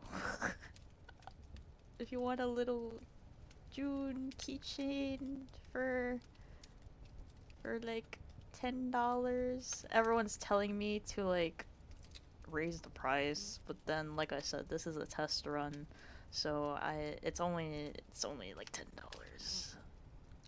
I get like a good $3 out of it. Link please. Wait, hold up, wait. And then this is the back side of it. This is the back. The back is different from the front. I had to redraw it to be different. But yeah, it's a little June keychain. It's the chibi I made for Irium a while ago, and then I decided to use it as a test run merchandise. Yeah. Okay, but if I'm not gonna like. Should I just change the pin? Test run June keychain merch for $10 minus shipping. It should. I think it's global shipping. It should be global. Here it is. I'm gonna. Oh. Peach pinning it immediately. It's $10 in my currency, but I don't know how much it is for everyone else. But yeah. It's the first 5 orders have already shipped, and I'm very excited to see if they turn out well. So if you would like to buy one, I would really appreciate it. I would really appreciate it. This is technically the first June merch, actually. But this is like a test run of because I plan to release merch for my anniversary on Irium in October. So if this goes well, then I'll be doing that. I could also add this onto the merch set as well though. But it'll probably be like official, like full price. Because this is like a little discounted, so. Yeah. Okay. If the ones that are shipped turn out to look okay, then I will probably advertise it on my socials as well. Even though I said I wouldn't. I think it'd be fine. I think I just don't want to like I didn't want to like publicize it in case like it turned out wrong and I scammed like a bunch of people out of their money. Cuz I'm a little unfamiliar with ACG goods, but it looks like they are pretty good. I mean, I have friends who use it, so nodders. Thumbs up. Okay, now we should continue. We should continue with the reading. Let's finish it up. Okay, we are in chapter 44. 44. Things are back to normal. How can I call this normal? But compared with this morning, it is normal. For lunch, there was a cheese sandwich on brown bread, a glass of milk, celery sticks, canned pears, a school child's lunch. I ate everything up, not quickly, but reveling in the taste. The flavors lush on my tongue. Now I'm going shopping, the same as usual. I even look forward to it. There's a certain consolation to be taken from routine. I go out the back door, along the path. Nick is washing the car, his hat on sideways. He doesn't look at me. We avoid looking at each other these days. Surely we'd give something away by it, even out here in the open, with no one else to see. I wait at the corner for Ofglin. She's late. At last I see her coming, a red and white shape of cloth, like a kite, walking at the steady pace we've all learned to keep. I see her and notice nothing at first. Then, as she comes nearer, I think that there must be something wrong with her. She looks wrong. She is altered in some indefinable way. She's not injured. She's not limping. It's as if she has shrunk. Then when she's nearer, still I see what it is. She isn't Offglen. She's the same height, but thinner. And her face is beige, not pink. She comes up to me and stops.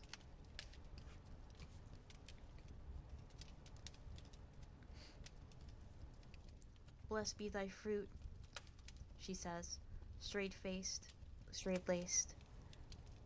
May the Lord open, I reply. I try not to show surprise. You must be Offred, she says. I say yes, and we begin our walk. Now what, I think. My head is churning. This is not good news.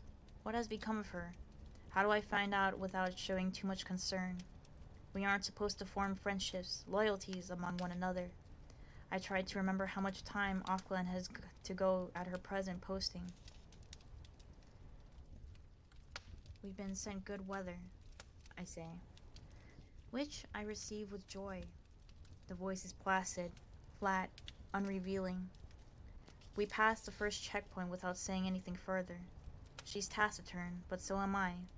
Is she waiting for me to start something, reveal myself, or is she a believer engrossed in inner meditation? Has Offglen been transferred so soon? I ask, but I know she hasn't. I saw her only this morning, she would have said. I am Offglen, the woman says, word perfect. And of course she is, the new one, and Offglen, wherever she is no longer Offglen. I never did know her real name. That is how you can get lost in a sea of names.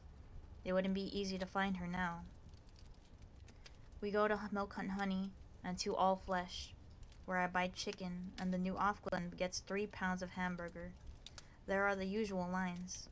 I see several women I recognize, exchange with them the infinite small nods with which we show each other we are known, at least to someone. We still exist. Outside All Flesh, I say to the new Offglen, we should go to the wall. I don't know what I expect from this. Some way of testing her reaction, perhaps. I need to know whether or not she is one of us. If she is, if I can establish that, perhaps she'll be able to tell me what has really happened to Offglen. As you like, she says. Is that indifference or caution? On the wall hang the 3 women from this morning, still in their dresses, still in their shoes, still with the white bags over their heads. Their arms have been untied and are stiff and proper at their sides. The blue one is in the middle. The 2 red ones are on either side, though the colors are no longer as bright. They seem to have faded, grown dingy like dead butterflies or tropical fish drying on land. The gloss is off them. We stand and look at them in silence. Let that be a reminder to us, says the new Offglen finally. I say nothing at first, because I am trying to make out what she means. She could mean that this is a reminder to us of the unjustness and brutality of the regime. In that case, I have to say yes, or she could mean the opposite, that we should remember to do what we are told and not get in trouble. Because if we do, we will be rightfully punished. If she means that, I should say, praise be. Her voice is bland, toneless, no clues there. I take a chance. Yes, I say. To this, she does not respond, though I sense a flicker of white at the edge of my vision, as if she's looked quickly at me. After a moment, we turn away and begin the long walk back, matching our steps in the approved way so that we seem to be in unison. I think maybe I should wait before attempting anything further. It's too soon to push, to probe. I should give it a week, 2 weeks, maybe longer. Watch her carefully. Listen for tones in her voice, unguarded words, the way Offglen listened to me. Now that Offglen is gone, I am alert again. My sluggishness has fallen away. My body's no longer for pleasure only, but senses its jeopardy. I should not be rash. I should not take unnecessary risks, but I need to know. I hold back until we pass the final checkpoint and there are only blocks to go. But then I can no longer control myself. I didn't know Offglen very well. I mean, the former one. Oh, she says. The fact that she said anything, however guarded, encourages me. I've only known her since May, I say. I can feel my skin growing hot, my heart speeding up. This is tricky. For one thing, it's a lie. And how do I get it from there to the next vital word? Around the 1st of May, I think it was, what they used to call May Day. Did they? She says, light, indifferent, menacing. That isn't a term I remember. I'm surprised you do. You ought to make an effort. She pauses. To clear your mind of such... She pauses again. Echoes. Now I feel cold, seeping over my skin like water. What she's doing is warning me. She isn't one of us, but she knows. I walk the last blocks in terror. I've been stupid again. More than stupid. It hasn't occurred to me before, but now I see. If Offglen's been caught, Offglen may talk about me among others. She will talk. She won't be able to help it. But I haven't done anything, I tell myself. Not really. All I did was know. All I did was not tell. They know where my child is. What if they bring her, threaten something to her in front of me? Or do it? I can't bear to think what they might do. Or Luke. What if they have Luke? Or my mother, or Moira, or almost anyone. Dear God, don't make me choose. I would not be able to stand it. I know that. Moira was right about me. I'll say anything they like. I'll incriminate anyone. It's true. The first scream, whimper even, and I'll turn to jelly. I'll confess to any crime. I'll end up hanging from the hook on the wall. Keep your head down, I used to tell myself, and see it through. It's no use. This is the way I talk to myself on the way home. At the corner, we turn to one another in the usual way. Under his eye, says the new treacherous Offglen. Under his eye, I say, trying to sound fervent. As if such play acting could help, now that we've come this far. Then she does an odd thing. She leans forward, so that the stiff white blinkers on our heads are almost touching, so that I can see her pale beige eyes up close, the delicate web of lines across her cheeks, and whispers, very quickly, her voice faint as dry leaves. She hanged herself. After the salvaging, she saw the van coming for her. It was better. Then she's walking away from me down the street. And that was chapter 44. Order placed. Yay! I should have gotten 2. It's okay. It's okay. The fact that you even got 1 makes me very happy. Hi vampire, welcome in. Hello. Thank you for the stretch, hydrate, and unshrimp. I will drink water.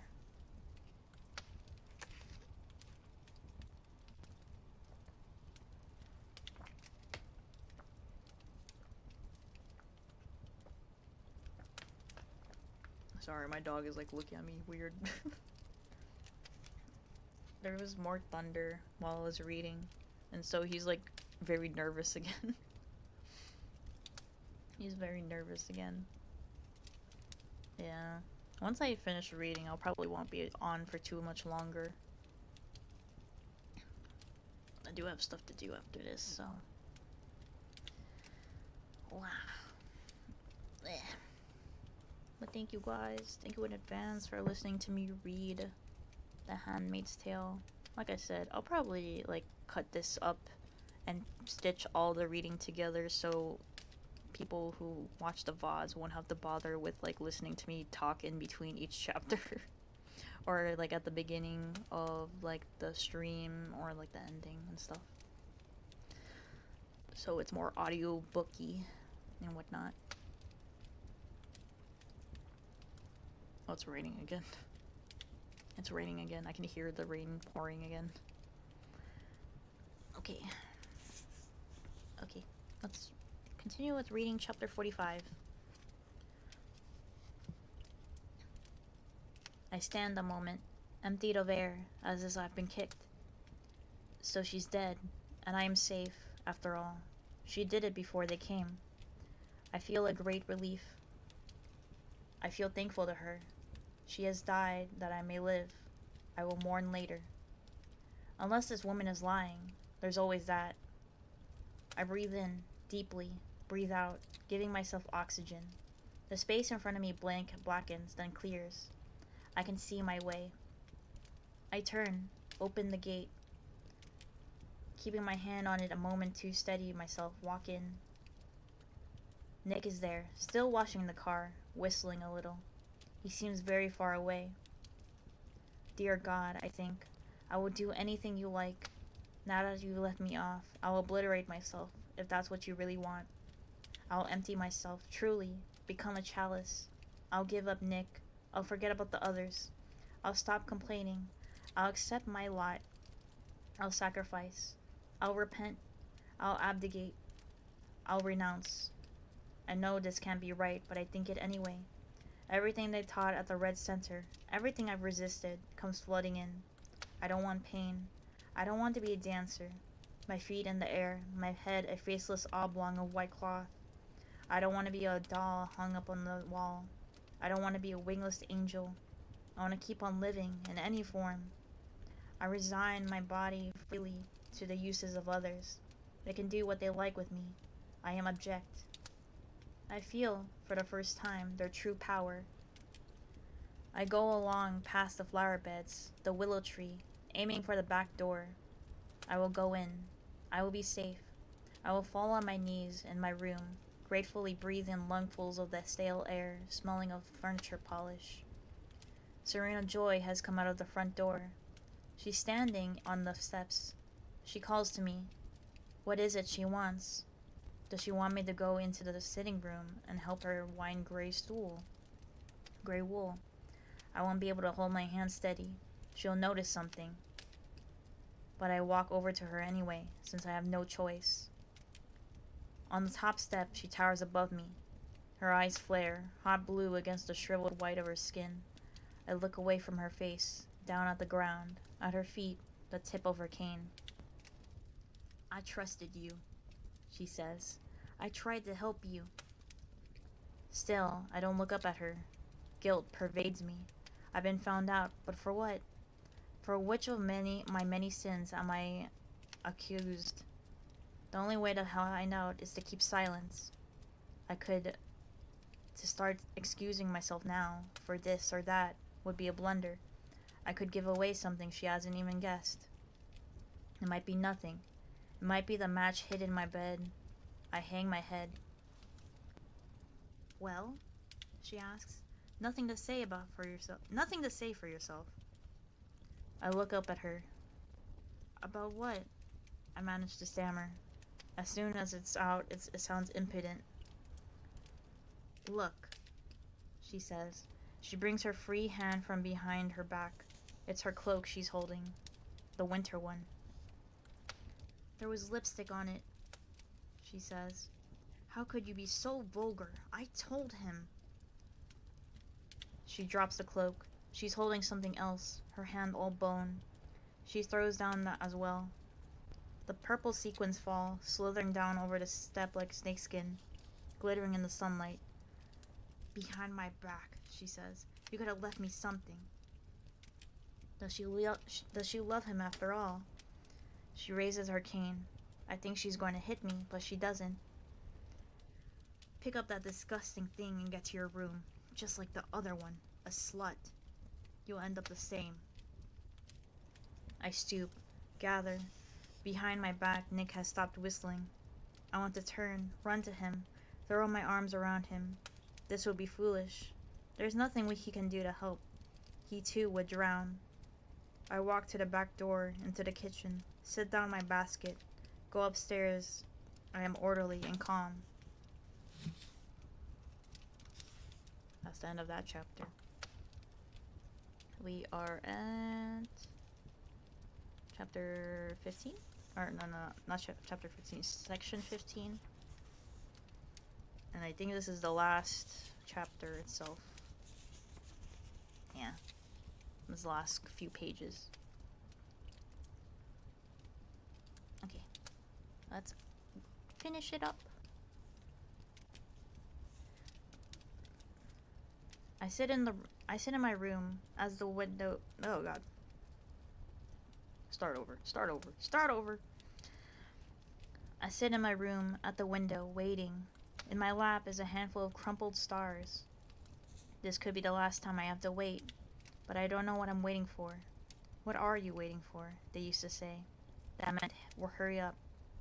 No answer was expected. For what are you waiting is a different question. And I have no answer for that one either. Yet, it isn't waiting exactly. It's more like a form of suspension.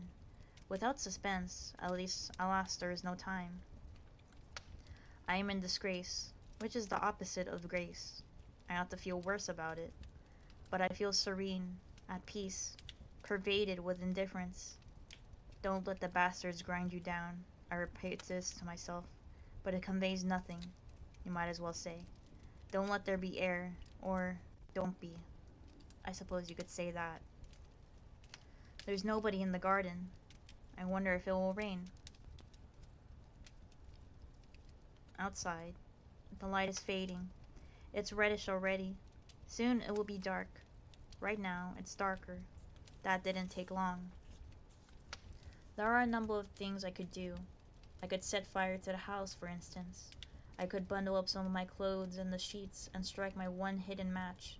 If it didn't catch, that would be that. But if it did, there would at least be an event.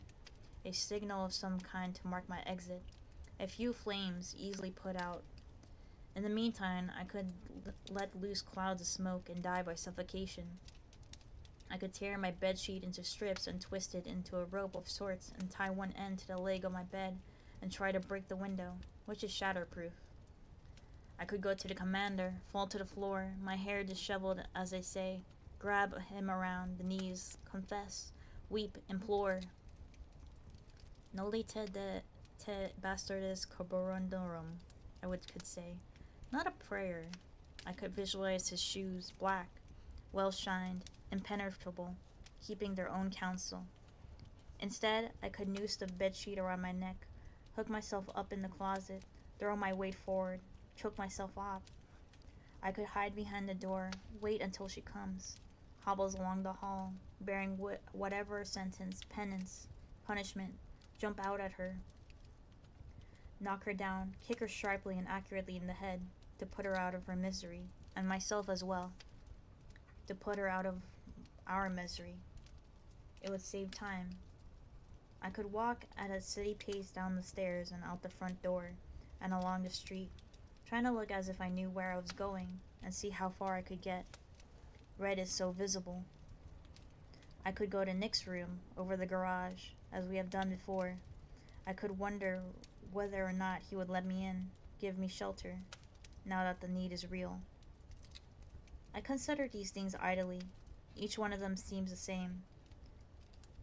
Seems the same size as all the others. Now one seems preferable.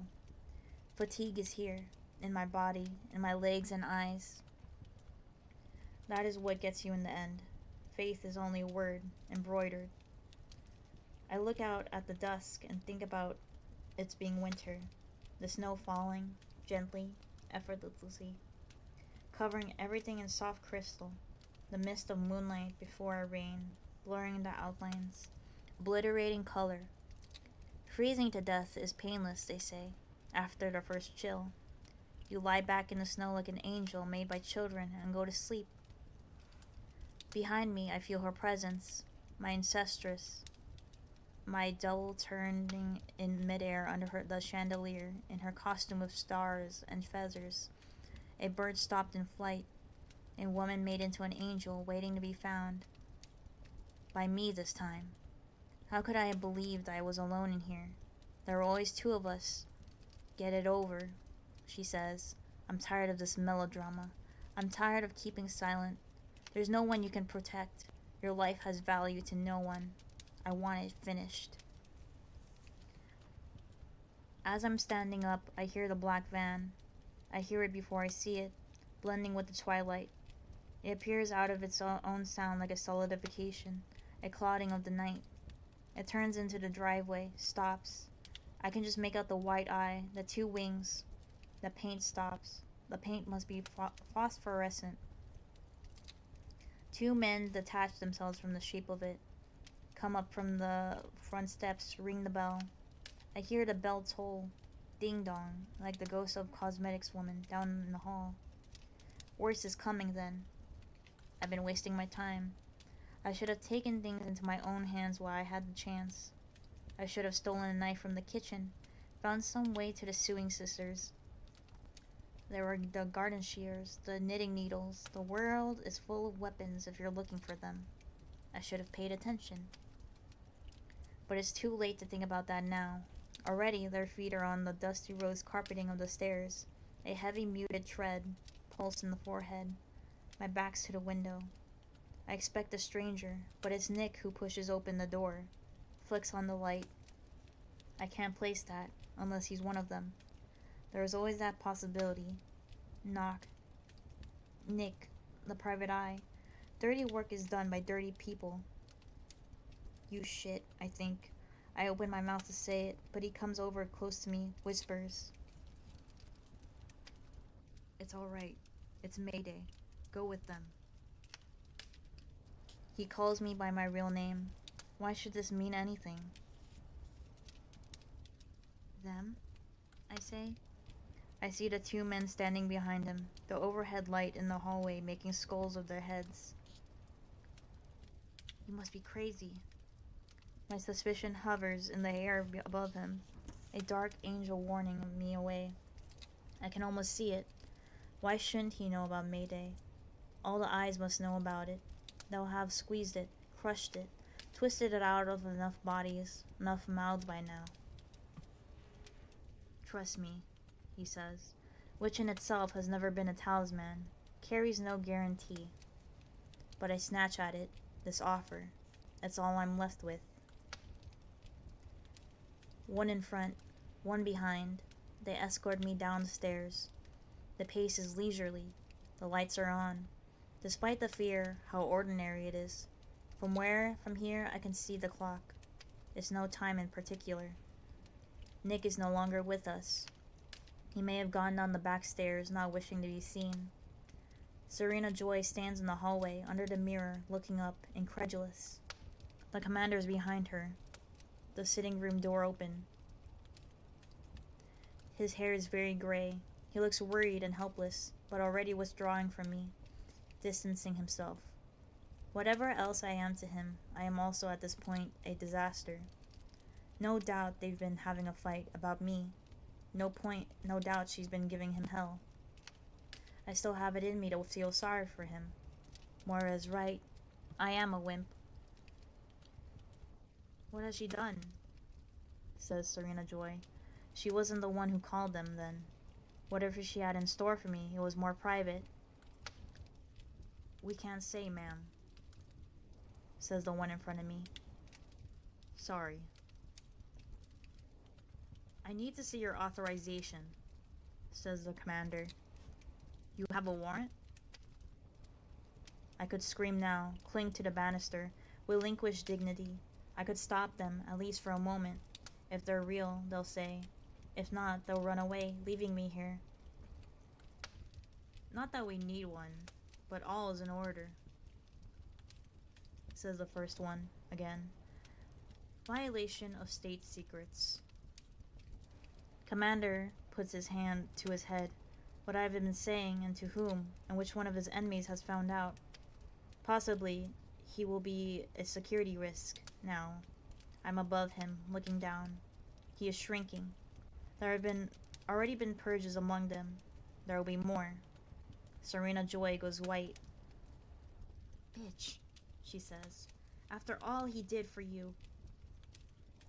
Cora and Rita pressed through from the kitchen. Cora has begun to cry. I was her hope. I failed her. Now she will always be childless.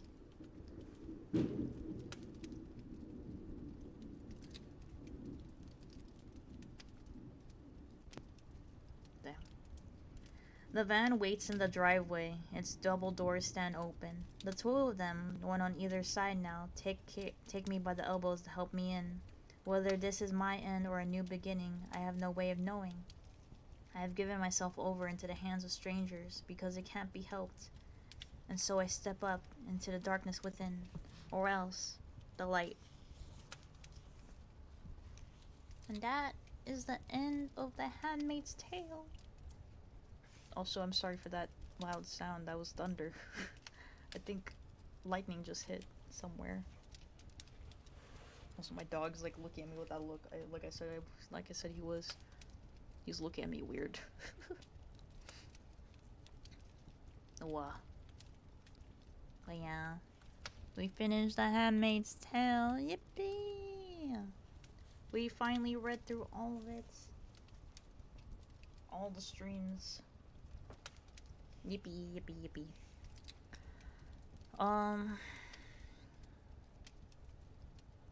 Yeah, I got nothing else. I was gonna finish it and then we were gonna end. I had nothing else to do. But, thank you guys for listening. I want to get back to, I don't know. I should eat first of all. I should also take a shower. I should do all of that. But I hope everyone had a cozy time listening. The VODs will be posted on the usual channel. So if you ever want to like just listen in, listen to the reading, or like listen to me chat here and there, feel free. But otherwise, reminder, I do have this thingy on sale. It's in the chat, the link to the store product. Oh, there we go. Thank you, Peach. The link to the keychain is right there. You could adopt a little Juwoon, aka dog June, and yeah, a little keychain. It's only for $10. I mean, of course, you have to pay shipping, so it's like $15-16. But in terms of like pricing, it's just $10. But if you would like to buy it, please do. I've been meaning to sell merch for the longest time, so you know, I would like it if you guys would like to get merch of me to you know, get it. And then around my debut anniversary, I should also be releasing merch. Like I said, I might have this as part of the merch set. It'll probably be at like the standard price of keychains, so like $15. So I don't know. Maybe I'll keep it at the same. And then I don't know. But yes, $10. But yeah, if you choose to buy one, I'll be forever grateful. You can start bringing me along with you on your travels or whatever. And then I hope this is a good start to my merch selling journey. Yippee. Yippee, yippee, yippee. But, as I said, I'm gonna be ending early. I have some stuff to do. First I have to eat, and then I have to take a shower, probably. And then I have to go work on stuff. I have to also support some people who are doing stuff on Irium. So that's also why I ended up, like, streaming a bit earlier, so I could be there when they stream and whatnot. But yeah, Thank you guys in advance. I don't know about raiding into anyone. Let me see who's live right now. Let me see who's live. Oh, Barry's playing Undertale. Oh my god, a lot of people are live right now.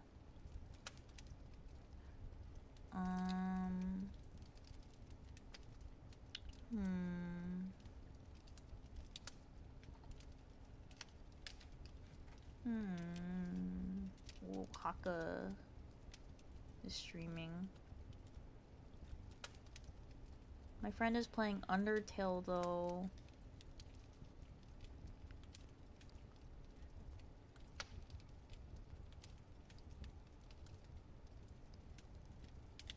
Okay, we're gonna raid my friend. We're gonna raid my friend. She's playing Undertale right now. We will go raid her. Very amazing person, one of my closest friends. She's playing Undertale right now, and she's a very cute bunny VTuber. She's also using the Prism model, though. She's a very cool person. So if you could please say hi to her, I'd be so grateful. Of course, you don't have to stay if that's not what you want to do, but yeah.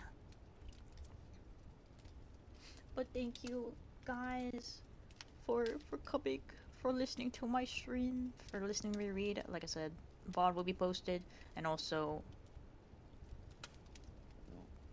June raid message.